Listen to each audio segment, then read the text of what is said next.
My late wife's necklace was the only thing I still had of her. When it disappeared, my daughter confessed. They say grief can do strange things to a man, but what I'm about to tell you, that was something else entirely. It was the day I realized my own daughter had not only betrayed my trust but had also cashed in on my deepest sorrow. All for a cheap vacation. And in that gut-wrenching moment, a cold, hard clarity washed over me that changed everything. I stood in my bedroom, my hands shaking so bad I could barely hold the empty velvet box. It sat there accusing me, its cream satin interior holding nothing but the ghost of what should have been there. Eleanor's necklace. The gold chain with the heart locket she'd worn every single day for 40 years. Gone. Downstairs, the chaos of my life unfolded. Jennifer's voice, sharp and demanding, barked about breakfast. Michael's booming laugh echoed from the living room. Some sports announcer yelling underneath. Amber's phone conversation drifted up the stairs.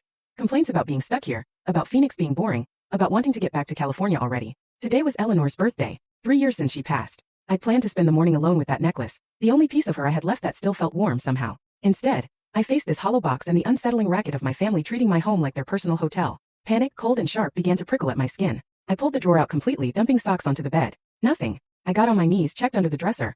Just dust and an old receipt. My chest tightened. I moved to the closet, frantically patting down coat pockets, rifling through shoeboxes. My breathing came faster. The bathroom next. I yanked open the medicine cabinet, pulled out the drawers beneath the sink, scattering Q-tips across the tile floor. Where was it? Where was it? I checked impossible places I'd already searched twice, the nightstand drawer behind the headboard under the mattress. My hand shook harder now. That steady tremor of panic I hadn't felt since those last hours with Eleanor in the hospital, when nothing I did could stop what was coming. 42 years of marriage. And that necklace was all I'd kept. Her clothes donated, her books given to the library, her garden tools rusting in the shed because I couldn't bear to use them. But the necklace, I kept that safe in its box. Except on days like today when I needed to remember her face. Each step was deliberate as I walked downstairs. In the living room, Michael sprawled across my couch, feet up on the armrest, a bag of chips balanced on his chest. He didn't even look up. I stepped over Amber's shopping bags clustered near the stairs, navigated around the coffee table whose sheet was shoved out of place. Jennifer stood at the kitchen counter, phone in one hand, knife in the other, chopping vegetables with aggressive precision. Thunk, thunk, thunk. Jennifer, I said, trying to keep my voice steady. Have you seen? I'm busy, Dad.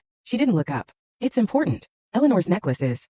Check your room. You probably forgot where you put it. The knife kept hitting the cutting board. Thunk, thunk. I did check my room, I said, working to keep my voice level. I've checked everywhere. The necklace is gone. She sighed. That particular exhale she perfected over the past 2 years since they'd moved in. The one that said I was an inconvenience, a burden she'd graciously agreed to shoulder. No one wants your old stuff, Dad. It was your mother's. My throat felt tight.